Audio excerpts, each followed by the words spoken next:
Hello students, now we start lesson number 14, the Lake Isle of Innisfree. Now this one is our 40 lesson of our reader book of class 10th, which is written by W.B. Yeats. He was born in 1865 and died in 1939. He was born in Dublin, which is in Ireland. He had his education in Hammersmith and Dublin. He adopted literature as a career at the age of 21. Yeats wrote some plays, but his eminence was a lyric poet. Means his specialty is in the poet. He was a great poet. Now Yeats was influenced by Indian thought. He wrote an introduction to Rabindranath Tagore's Gitanjali. The most important of Yeats' literary characteristic is his symbolism. He is considered as one of the greatest modern poets of England. So students, here there is introduction of W.B. Yeats is given to you. Now, in this poem, when Yeats was in his teens, he had been to Sligo in Ireland. जब Yeats जो थे वो teens में थे, अपने means 13 to 19 की as में थे, तब वो सिलिगो गए थे. आयरलैंड में एक जगह है. He was greatly impressed by it's scenic beauty and peaceful atmosphere. तो वहाँ की सीनिक ब्यूटी और जो वहाँ का शांति वाला एटमॉस्फेयर था वो उससे बहुत इन्फ्लुएंस हुए. So in the very core of his heart he cherished the sweet memories of that quiet and serene place. तो उनके मन के किसी एक कोने में जो इसकी अच्छी यादें थी, तो वो उस जगह की वो रखी हुई थी. So like Thoreau he had a keen desire of staying in a small hut in a schedule secluded place of seek tranquility. तो उनके अंदर एक डिजायर था कि वो वहां पर जाकर एक छोटी सी हट बनाकर और वहां की शांति को महसूस करें. So in his autobiographies he writes, उन्होंने अपनी ऑटोबायोग्राफी में लिखा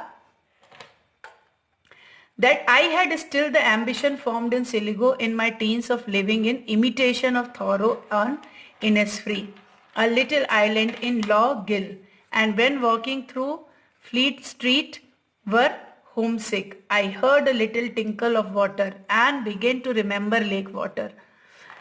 तो उन्होंने अपनी ऑटोबायोग्राफी में लिखा था कि मेरे अंदर एक ये बहुत तीव्र इच्छा है कि मैं सिलिगो, जहाँ पर मैं एक टीन एज में अपने गया था, वो एक इमिटेशन है. मीन्स जो रियलिटी में नहीं होती, एक इमेजिनेशन होती है हमारी, जिस तरह से थॉरो है इनिसफ्री का. तो एक ऐसे आइलैंड पे जाकर वो वहां पर रहना चाहते थे.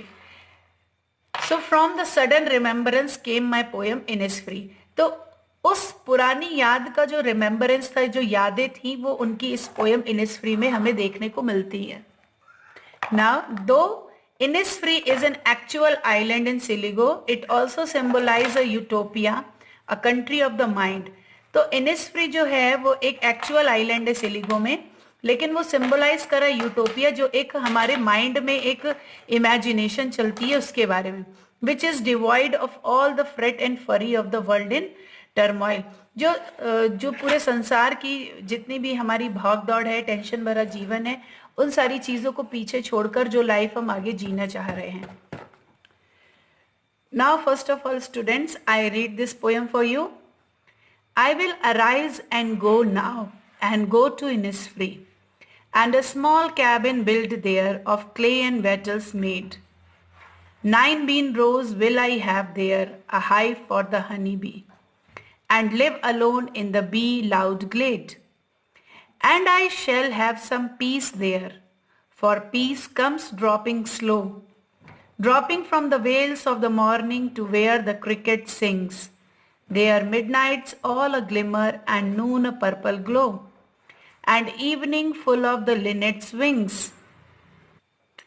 I will arise and go now, for always night and day I hear lake water lapping with low sounds by the shore, while I stand on the roadway or on the pavement's grey. I hear it in the deep heart's core. Here students, there is glossary for you, the hard word meaning, like isle means an island. Wattle, a mixture of thin sticks woven over thicker poles to form a fence or wall.